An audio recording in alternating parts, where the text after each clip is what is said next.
Si je vous demandais quel organe contrôle votre tension artérielle, que diriez-vous? La plupart des gens répondraient le cœur. Cela semble logique. La pression artérielle est la force du sang qui pousse contre les parois des artères. Le cœur pompe le sang. Donc, le cœur doit contrôler la pression.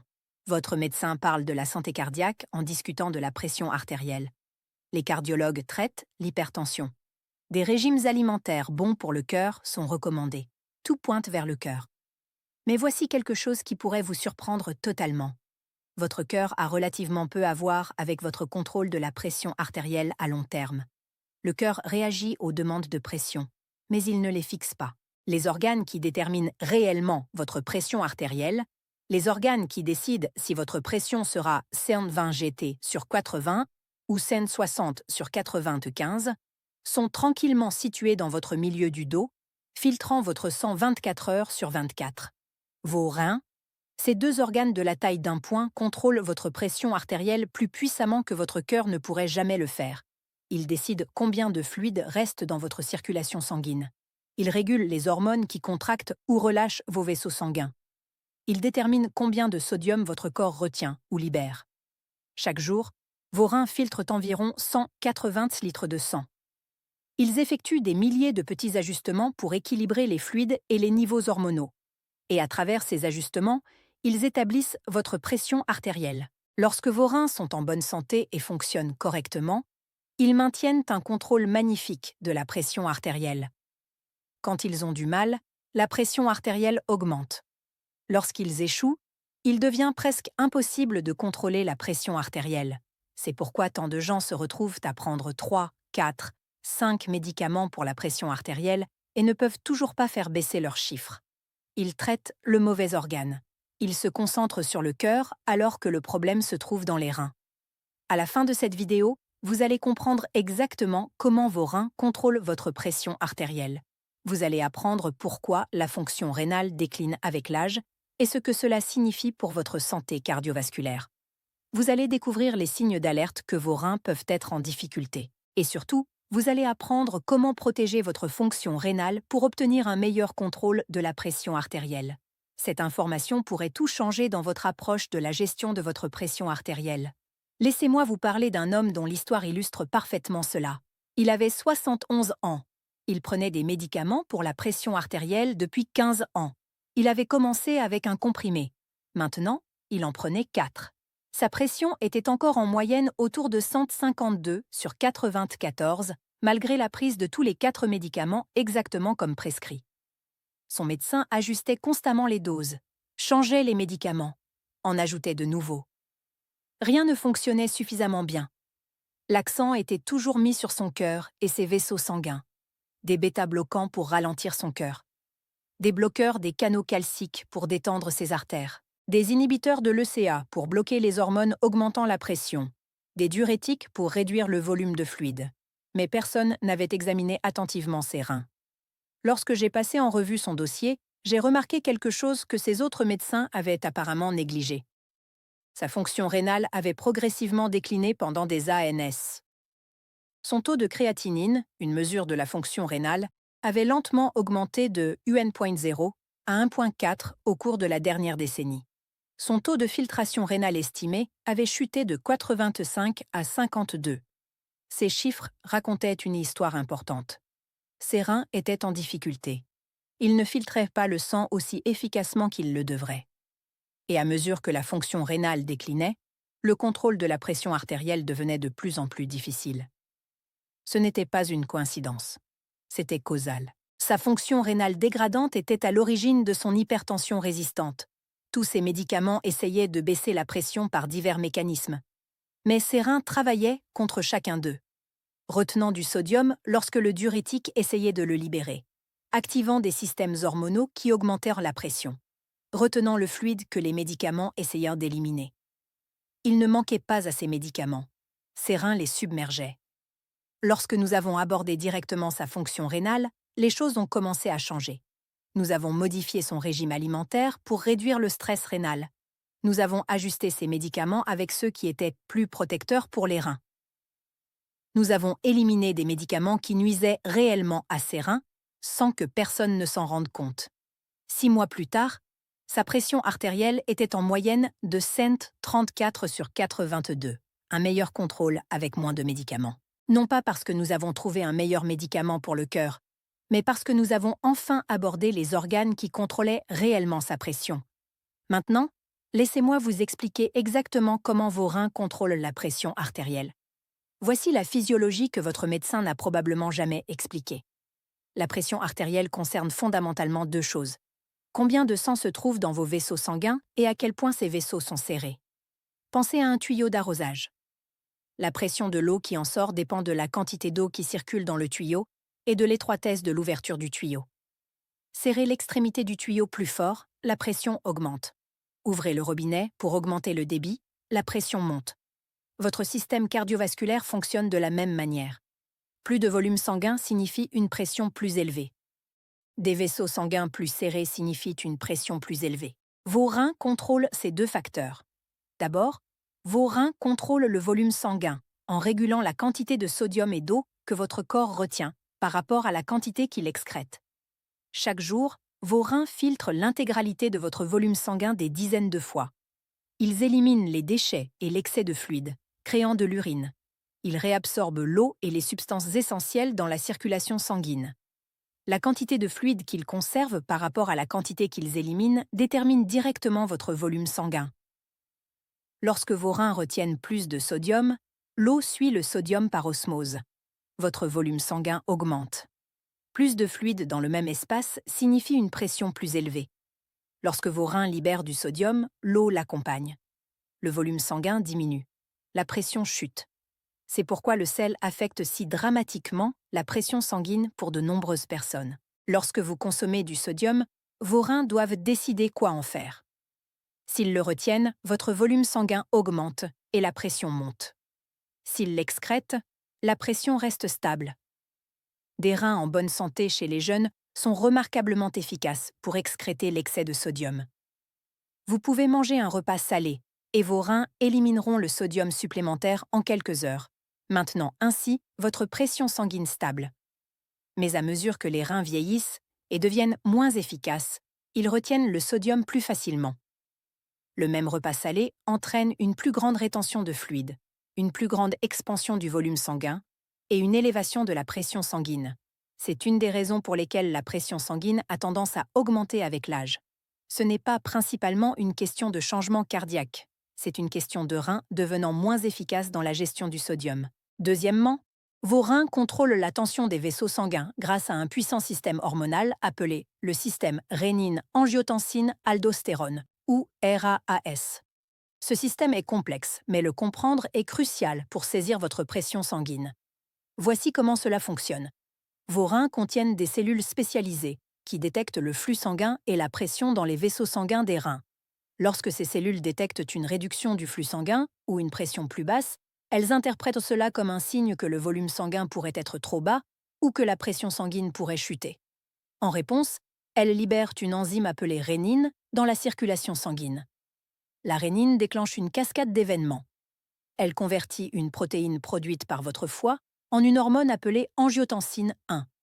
Ensuite, une enzyme dans vos poumons convertit l'angiotensine 1 en angiotensine 2. L'angiotensine 2 est l'une des substances les plus puissantes augmentant la pression sanguine dans votre corps. Elle provoque la constriction des vaisseaux sanguins dans tout votre corps. Des vaisseaux plus serrés signifient une pression plus élevée.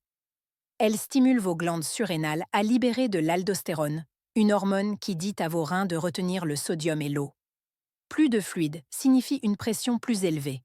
Elle stimule la soif, vous incitant à boire plus de fluide. Elle stimule la libération d'autres hormones qui augmentent encore la pression. Ce système a évolué pour vous protéger d'une perte de sang mortelle. Si vous êtes blessé et perdez du sang, la chute du flux sanguin vers les reins déclencherait cette cascade, constrictant vos vaisseaux et retenant chaque goutte de fluide pour maintenir la pression sanguine et vous garder en vie. C'est un mécanisme de survie brillant. Mais dans la vie moderne, il fonctionne souvent contre nous. Lorsque vos reins sont en bonne santé, ce système s'active uniquement lorsque cela est vraiment nécessaire et s'éteint lorsque la menace passe. Mais lorsque les reins deviennent endommagés ou dysfonctionnels, le système peut devenir chroniquement hyperactif. Il reste activé même lorsque le volume sanguin est adéquat. Il continue de constricter les vaisseaux et de retenir le sodium lorsqu'il n'y a pas besoin. Cette activation chronique fait grimper inexorablement la pression sanguine. De nombreux médicaments antihypertenseurs fonctionnent en bloquant différentes parties de ce système. Les inhibiteurs de l'ECA bloquent l'enzyme qui convertit l'angiotensine 1 en angiotensine 2. Les ARB bloquent les récepteurs sur lesquels agit l'angiotensine 2. Les bloqueurs d'aldostérone interfèrent avec les effets de l'aldostérone sur la rétention de sodium. Ces médicaments peuvent être efficaces, mais ils luttent contre un système que vos reins contrôlent. Si la fonction rénale se détériore, si les reins continuent à produire plus de rénine en réponse à des menaces perçues, les médicaments font face à une bataille difficile. Troisièmement, vos reins ont des effets directs sur la fonction vasculaire grâce à une molécule appelée oxyde nitrique.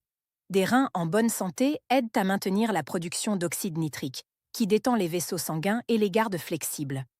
Des reins endommagés produisent moins d'oxyde nitrique et plus de substances qui s'y opposent. Cela déplace l'équilibre vers la constriction des vaisseaux et leur rigidité, augmentant ainsi la pression. Quatrièmement, vos reins régulent d'autres hormones et substances qui affectent la pression sanguine, y compris les prostaglandines, qui peuvent soit augmenter, soit diminuer la pression selon le type spécifique, et l'endothéline, un puissant vasoconstricteur. Lorsque vous comprenez tout cela, vous réalisez que vos reins sont les régulateurs maîtres de la pression sanguine. Le cœur est important, certes. Il doit pomper le sang à travers le système. Mais le cœur réagit à des demandes créées en grande partie par les reins. Si vos reins retiennent des fluides et activent des hormones augmentant la pression, votre cœur doit pomper contre une résistance plus élevée. Il ne choisit pas cela. Les reins l'imposent. C'est pourquoi la maladie rénale et l'hypertension sont si intimement liées. Elles forment un cycle vicieux. L'hypertension endommage les petits vaisseaux sanguins des reins. Ce dommage altère la fonction rénale. Une fonction rénale altérée rend la pression sanguine plus difficile à contrôler. Une pression plus élevée cause plus de dommages rénaux. Plus de dommages signifie un contrôle de pression moins efficace. Ainsi de suite, chaque problème aggravant l'autre. De nombreuses personnes souffrant d'hypertension résistante, une pression sanguine qui ne répond pas à plusieurs médicaments, ont une dysfonction rénale sous-jacente dont elles ne soupçonnent même pas l'existence. Leurs médecins continuent d'ajouter des médicaments pour le cœur, alors que leurs reins continuent d'augmenter la pression. Permettez-moi de vous parler d'une femme qui a vécu ce cycle de première main. Elle avait 68 ans lorsque sa pression sanguine a commencé à devenir difficile à contrôler. Elle avait été bien gérée avec 2 médicaments pendant des années. Puis ses mesures ont commencé à grimper. Son médecin a augmenté les doses, ajouté un 3e médicament, puis un 4e. Sa pression s'est améliorée quelque peu, mais est restée obstinément élevée. Personne n'a vérifié sa fonction rénale au-delà du panel métabolique de base qui faisait partie de ses analyses de sang de routine. Son créatinine était dans la plage normale, techniquement. 1,1. Rien d'alarmant. Mais personne n'a calculé son taux de filtration glomérulaire estimé, qui prend en compte son âge, son sexe et sa taille corporelle. S'ils avaient fait ces vérifications, ils auraient constaté que sa fonction rénale était en réalité d'environ 60% de la normale pour un jeune adulte en bonne santé. Pas d'insuffisance rénale, mais clairement pas optimale. Et personne n'a vérifié son urine pour des protéines. S'ils l'avaient fait, ils auraient trouvé de la microalbuminurie, de minuscules quantités de protéines s'infiltrant dans son urine.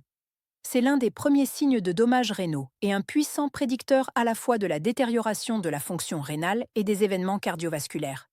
Ses reins étaient en difficulté et personne ne le savait. Lorsque ces tests ont finalement été effectués 2 ans plus tard, sa fonction rénale avait encore décliné. Sa microalbuminurie était devenue une protéinurie manifeste. Sa pression artérielle nécessitait maintenant 5 médicaments avec un contrôle toujours inadéquat. La fenêtre pour une intervention précoce était largement passée. Elle avait maintenant une maladie rénale chronique stade 3 avec une hypertension difficile à contrôler. Chaque condition aggravait l'autre.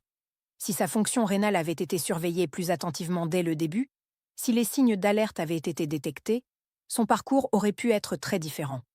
Cette histoire est incroyablement commune. La maladie rénale est souvent appelée une épidémie silencieuse, car elle progresse sans symptômes évidents jusqu'à ce qu'un dommage significatif se soit produit. Vous pouvez perdre 50% ou plus de votre fonction rénale avant de remarquer quoi que ce soit d'anormal. Les reins ont une capacité de réserve énorme.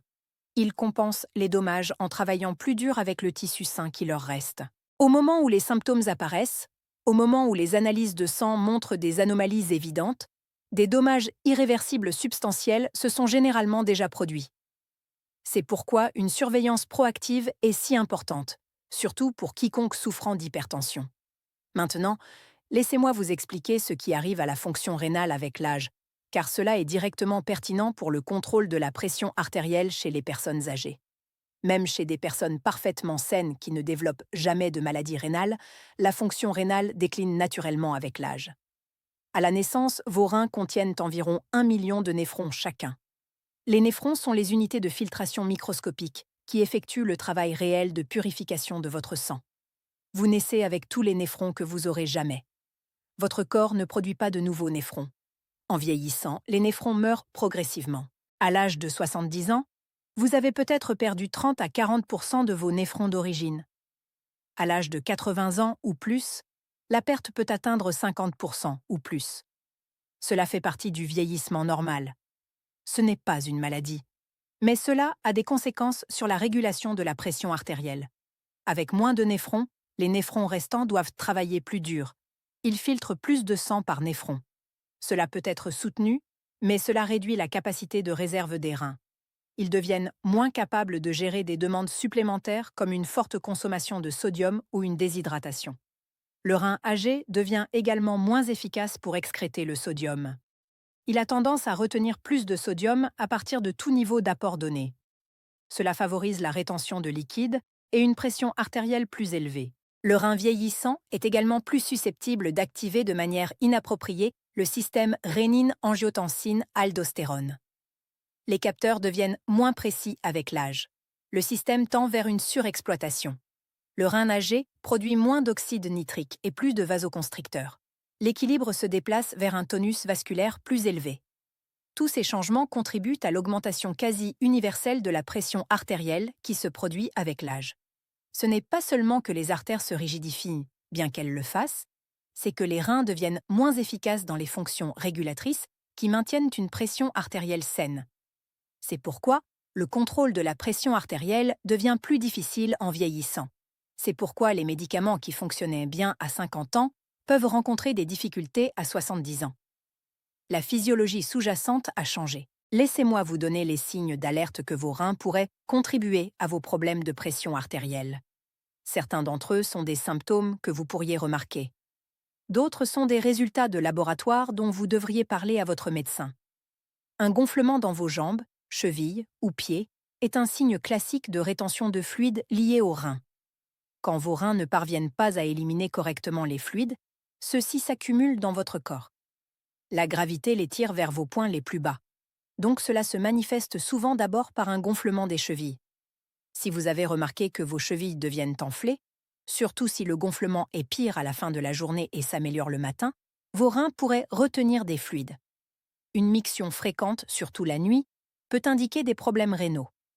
Lorsque les reins perdent leur capacité de concentration, ils produisent une urine plus diluée. Vous devez uriner plus souvent pour éliminer la même quantité de déchets. Se lever plusieurs fois la nuit pour uriner, ce qu'on appelle la nicturie, est courant chez les personnes âgées, avec une fonction rénale réduite.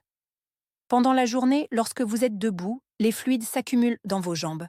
La nuit, lorsque vous vous allongez, ces fluides retournent dans votre circulation, sont filtrés par vos reins et remplissent votre vessie. Une fatigue qui ne s'améliore pas avec le repos peut indiquer une fonction rénale réduite. Des reins sains produisent une hormone appelée érythropoïétine qui stimule la production de globules rouges. Des reins endommagés produisent moins de cette hormone, ce qui conduit à une anémie et à de la fatigue. Si vous vous sentez de plus en plus fatigué et qu'il n'y a pas d'explication évidente, une fonction rénale réduite pourrait en être la cause. Les changements dans l'apparence de l'urine méritent une attention particulière. Une urine mousseuse peut indiquer la présence de protéines dans l'urine, un signe de dommages rénaux. Une urine sombre, couleur thé, pourrait indiquer du sang ou d'autres problèmes. Une urine très claire tout le temps pourrait indiquer une capacité de concentration réduite. Ces symptômes sont non spécifiques. De nombreuses conditions peuvent les provoquer. Mais chez une personne souffrant d'hypertension, il devrait inciter à l'examen de la fonction rénale. Plus important que les symptômes sont les tests de laboratoire. Il y a plusieurs chiffres que vous devriez connaître à partir de vos analyses de sang. La créatinine est un produit de déchet du métabolisme musculaire que vos reins filtrent. Lorsque la fonction rénale décline, la créatinine s'accumule dans le sang. Un niveau normal de créatinine dépend de l'âge, du sexe et de la masse musculaire, mais se situe généralement entre environ 0,7 et 1,3 pour la plupart des adultes. Cependant, la créatinine peut être dans la plage normale, même en présence de dommages significatifs aux reins, surtout chez les personnes ayant une faible masse musculaire. C'est pourquoi la créatinine seule n'est pas suffisante. Le taux de filtration glomérulaire estimé, ou EGFR, est une valeur calculée qui estime à quel point vos reins filtrent correctement.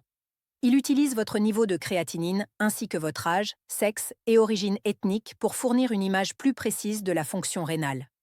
Un EGFR normal est supérieur à 90. Des valeurs entre 60 et 89 indiquent une réduction légère. Des valeurs entre 30 et 59 indiquent une réduction modérée. En dessous de 30 indique une réduction sévère. Si votre EGFR est inférieur à 60, vous avez une maladie rénale chronique par définition. Mais même des valeurs dans les 60 et 70, bien que ne répondant pas au seuil officiel de la maladie rénale chronique, indiquent une fonction rénale réduite qui peut affecter le contrôle de la pression artérielle. Vous devriez demander à votre médecin quel est votre EGFR lors de votre prochain rendez-vous. Il devrait être calculé chaque fois que la créatinine est mesurée. Si votre médecin ne l'a pas mentionné, demandez-le spécifiquement. L'azote uréique dans le sang, ou BUN, est un autre produit de déchet filtré par les reins. Un BUN élevé peut indiquer une fonction rénale réduite, bien qu'il soit également affecté par l'apport en protéines et l'état d'hydratation. Le test le plus important qui n'est souvent pas effectué est le test urinaire pour les protéines. Des reins en bonne santé ne laissent pas passer les protéines dans l'urine. Lorsque des protéines apparaissent dans l'urine, cela indique des dommages aux reins. Même de petites quantités de protéines, appelées microalbuminuries, prédisent une détérioration future des reins et un risque cardiovasculaire accru. Un rapport albumine sur créatinine urinaire est le test qui détecte cela. Il peut être effectué sur un seul échantillon d'urine, généralement le premier jet du matin. Si vous avez une pression artérielle élevée et que vous n'avez jamais fait tester votre urine pour les protéines, vous devriez demander ce test. Il fournit des informations cruciales sur la santé rénale que les tests sanguins à eux seuls ne peuvent pas révéler. Un potassium élevé peut survenir lorsque les reins perdent leur capacité à excréter ce minéral. Puisque le potassium affecte le rythme cardiaque, cela devient une question de sécurité, en particulier lors de la prise de certains médicaments pour la pression artérielle. Si vous avez une fonction rénale réduite, vos niveaux de potassium devraient être surveillés régulièrement, et certains médicaments peuvent devoir être ajustés ou évités. Maintenant, laissez-moi vous dire comment protéger votre fonction rénale pour améliorer votre contrôle de la pression artérielle. Ces stratégies peuvent aider à préserver la fonction rénale que vous avez et peuvent ralentir une détérioration supplémentaire. Tout d'abord, contrôlez votre pression artérielle aussi bien que possible. Je sais que cela semble circulaire. Vous essayez de contrôler la pression artérielle et je vous dis de contrôler la pression artérielle pour protéger vos reins. Mais c'est d'une importance cruciale. Une pression artérielle élevée endommage les vaisseaux sanguins rénaux. Les structures délicates de filtration des néphrons sont particulièrement vulnérables aux dommages causés par la pression. Plus votre pression est élevée, plus vos reins se détériorent rapidement. Plus vos reins se détériorent rapidement, plus il est difficile de contrôler la pression. Rompre ce cycle nécessite une gestion agressive de la pression artérielle, même lorsque c'est difficile. Si votre pression n'est pas contrôlée avec vos médicaments actuels, travaillez avec votre médecin pour optimiser le traitement. N'acceptez pas une pression incontrôlée comme inévitable. Certains médicaments pour la pression artérielle sont spécifiquement protecteurs pour les reins. Les inhibiteurs de l'ECA et les ARA non seulement abaissent la pression, mais protègent également directement les structures de filtration des reins. Si vous avez un quelconque degré d'atteinte rénale, vous devriez probablement prendre l'un de ces médicaments à moins qu'il n'y ait une raison spécifique de ne pas les prendre. Deuxièmement, contrôlez votre glycémie si vous êtes diabétique. Le diabète est la principale cause de la maladie rénale, Une glycémie élevée endommage les vaisseaux sanguins et les structures de filtration des reins par plusieurs mécanismes. Si vous avez du diabète, un excellent contrôle de la glycémie est essentiel pour la protection des reins. Un A1C inférieur à 7% est l'objectif général, bien que votre médecin puisse recommander un objectif différent en fonction de votre situation spécifique. Même si vous n'avez pas de diabète, soyez conscient du prédiabète. Une glycémie chroniquement élevée, même en dessous du seuil du diabète, peut endommager les reins au fil du temps. Troisièmement, soyez prudent avec les médicaments qui peuvent nuire à vos reins. Les médicaments anti-inflammatoires non stéroïdiens, les INS comme l'ibuprofène et le naproxène, réduisent le flux sanguin vers les reins et peuvent causer ou aggraver les dommages rénaux, surtout en cas d'utilisation régulière. De nombreuses personnes prennent ces médicaments quotidiennement pour l'arthrite ou la douleur chronique sans réaliser le risque pour les reins. Si vous avez un quelconque degré d'atteinte rénale ou si vous avez une pression artérielle élevée, vous devriez minimiser l'utilisation d'INS autant que possible. Le paracétamol est généralement plus sûr pour les reins, bien qu'il ait ses propres considérations. Les inhibiteurs de la pompe à protons pour le reflux acide ont été associés à des dommages rénaux dans certaines études. Si vous prenez ces médicaments à long terme, discutez des risques et des bénéfices avec votre médecin. Certains antibiotiques, colorants de contraste utilisés dans les études d'imagerie, et d'autres médicaments peuvent être nocifs pour les reins. Assurez-vous toujours que tout médecin qui vous prescrit un médicament connaît votre statut de fonction rénale. Quatrièmement, restez bien hydraté, mais ne forcez pas. Vos reins ont besoin d'eau adéquate pour fonctionner correctement. La déshydratation chronique stresse les reins et peut aggraver leur fonction au fil du temps. Visez une quantité de liquide suffisante pour que votre urine soit jaune clair. Une urine foncée suggère une déshydratation. Une urine claire et incolore suggère une surhydratation, ce qui peut également être nuisible, particulièrement pour les personnes ayant des problèmes cardiaques ou rénaux qui peuvent retenir l'excès de liquide. Pour la plupart des gens, boire lorsque vous avez soif et pendant les repas est suffisant. Vous n'avez pas besoin de forcer des quantités massives d'eau. Cinquièmement, suivez un régime amical pour les reins. Réduire l'apport en sodium aide à la fois votre pression artérielle et vos reins. Lorsque vous mangez moins de sodium, vos reins n'ont pas à travailler aussi dur pour l'excréter. Visez à consommer moins de 2000 mg de sodium par jour, ce qui nécessite une attention particulière car le sodium se cache dans tant d'aliments transformés. Une consommation modérée de protéines peut être bénéfique si vous avez une fonction rénale réduite. Les régimes très riches en protéines augmentent la charge de travail des reins. Vous n'avez pas besoin de restreindre sévèrement les protéines, mais une consommation excessive n'est pas utile. Un apport adéquat en potassium provenant des aliments aide à l'hypertension et peut protéger la fonction rénale.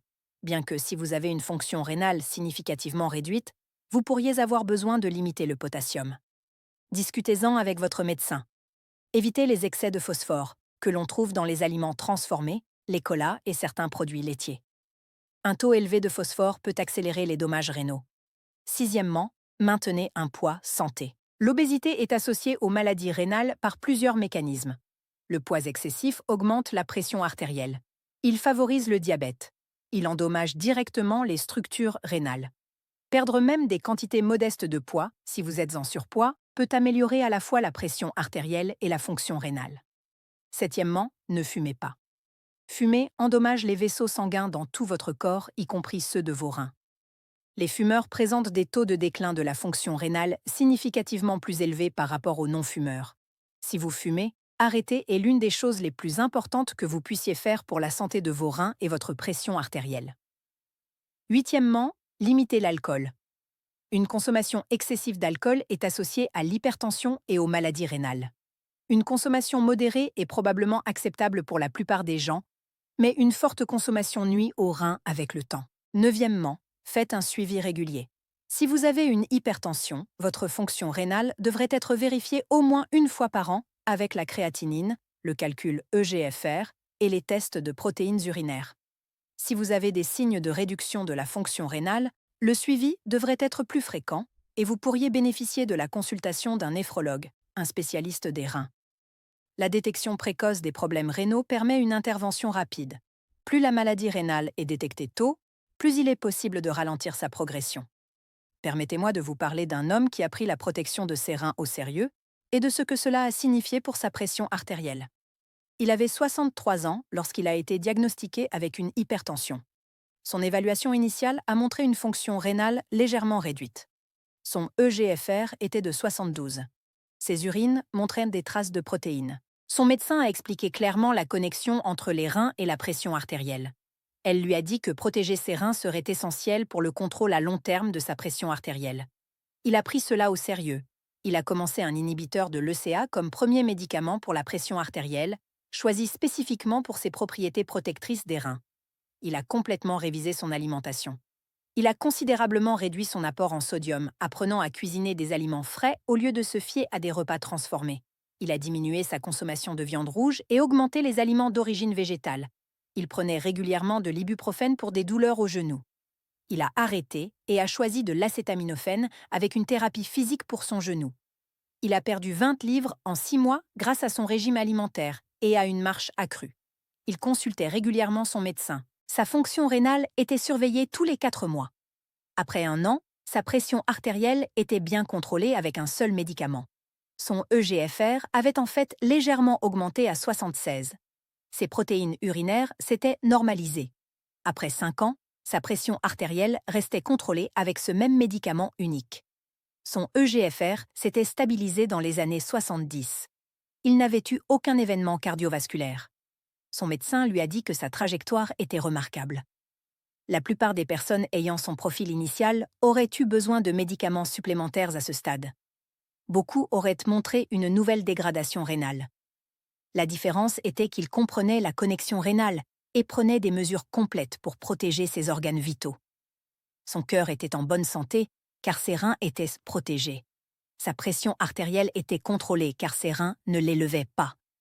Tout était connecté. Maintenant, permettez-moi de répondre à quelques questions courantes. Certaines personnes se demandent si boire plus d'eau aide la fonction rénale et la pression artérielle.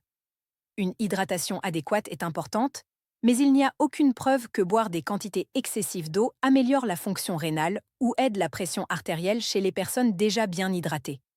Les reins ont besoin de suffisamment d'eau pour produire de l'urine et éliminer les déchets. Au-delà de cela, l'eau supplémentaire est simplement excrétée. Pour les personnes souffrant d'insuffisance cardiaque ou de certaines conditions rénales, une consommation excessive de liquide peut en fait être nuisible. Buvez lorsque vous avez soif. Buvez avec vos repas. Visez une urine de couleur jaune clair. Cela suffit pour la plupart des gens. Certaines personnes posent des questions sur les compléments alimentaires commercialisés pour la santé rénale. Soyez très prudent avec les compléments prétendant soutenir ou nettoyer les reins. Beaucoup de ces produits n'ont aucun bénéfice prouvé. Certains peuvent de même être nuisibles, en particulier les produits à base de plantes qui peuvent contenir des substances traitées par les reins. Les reins n'ont pas besoin d'être nettoyés, ils se nettoient eux-mêmes en permanence. Ce dont ils ont besoin, c'est d'une protection contre les dommages et d'une hydratation adéquate. Si vous souhaitez prendre des compléments, discutez-en d'abord avec votre médecin, surtout si vous avez un certain degré d'insuffisance rénale. Certaines vitamines et minéraux nécessitent un ajustement de la dose avec une fonction rénale réduite. Certaines personnes se demandent si elles devraient consulter un néphrologue. Si votre EGFR est inférieur à 60, vous avez une maladie rénale chronique et vous devriez au moins consulter un néphrologue pour établir des recommandations de base. Si votre fonction rénale décline malgré un bon contrôle de la pression artérielle et des mesures standards, un néphrologue peut aider à identifier les causes et optimiser la gestion. Si vous avez des protéines significatives dans vos urines, vous devriez consulter un néphrologue pour en déterminer la cause. Si vous avez des difficultés à contrôler votre pression artérielle malgré plusieurs médicaments et qu'il y a des signes d'implication rénale, un néphrologue peut fournir des conseils précieux. Votre médecin traitant peut gérer une légère insuffisance rénale, mais des cas plus significatifs ou compliqués bénéficient de l'intervention de spécialistes. Certaines personnes se demandent si les dommages rénaux peuvent être inversés. Cela dépend de la cause et de l'ampleur. Certaines blessures rénales aiguës peuvent récupérer complètement si la cause est identifiée et traitée rapidement. Certaines causes de maladies rénales chroniques sont traitables et la fonction peut s'améliorer. Mais la plupart des maladies rénales chroniques impliquent des cicatrices et une perte de néphrons qui ne peuvent pas être inversés. Les néphrons restants peuvent fonctionner plus efficacement avec un soutien approprié, et le déclin peut être ralenti ou arrêté, mais retrouver des néphrons perdus n'est pas possible. C'est pourquoi la prévention et le dépistage précoce sont si cruciaux. Il est beaucoup plus facile de préserver la fonction que d'essayer de récupérer une fonction perdue. Certaines personnes posent des questions sur les nettoyages rénaux ou les détoxifications. Ce sont des concepts marketing sans fondement scientifique. Vos reins nettoient votre sang en continu. Ils n'accumulent pas de toxines qui nécessitent une purification périodique. Les nettoyages impliquant le jeûne, des restrictions alimentaires extrêmes ou des produits à base de plantes peuvent en fait stresser les reins. Ils ne sont pas bénéfiques et peuvent être nuisibles. La meilleure chose que vous puissiez faire pour vos reins, c'est les choses ennuyeuses. Contrôler la pression artérielle, contrôler la glycémie si pertinent, manger un régime sensé, rester hydraté, éviter les substances toxiques pour les reins.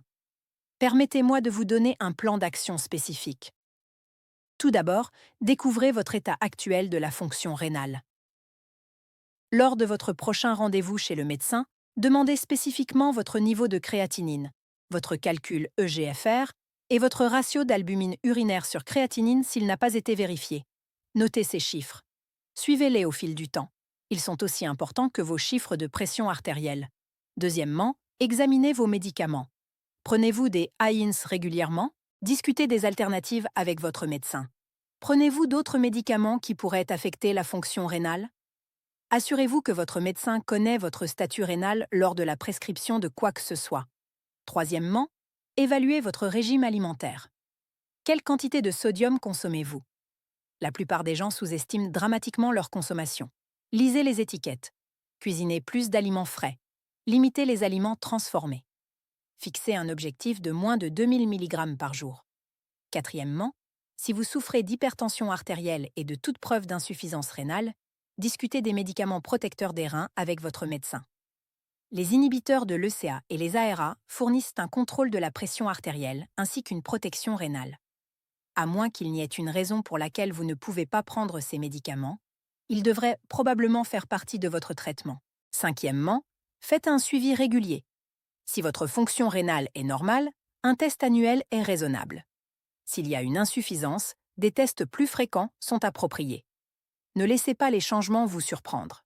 Permettez-moi de conclure avec une dernière réflexion. Vos reins et votre système cardiovasculaire sont intimement liés. Ils ne sont pas des systèmes organiques séparés qui partagent simplement un approvisionnement sanguin. Ce sont des partenaires interdépendants qui s'influencent constamment. Lorsque vous prenez soin de vos reins, vous prenez soin de votre pression artérielle. Lorsque vous contrôlez votre pression artérielle, vous protégez vos reins. Comprendre cette connexion transforme votre approche de la gestion de la pression artérielle. Ce n'est pas seulement une question de cœur, c'est une question de tout le système. Les médicaments que vous prenez, les aliments que vous mangez, les substances que vous évitez, le suivi que vous poursuivez, tout cela doit tenir compte de la santé cardiovasculaire et rénale. Si vous avez du mal à contrôler votre pression artérielle, malgré de multiples médicaments, vos reins méritent de l'attention. Faites-les tester en profondeur. Protégez-les de manière agressive. Considérez-les comme les régulateurs maîtres de la pression qu'ils sont. Votre médecin n'a peut-être pas expliqué cette connexion. Maintenant, vous la comprenez. Utilisez cette connaissance pour mieux prendre soin de vous. Vos reins vous en remercieront. Et votre pression artérielle le montrera.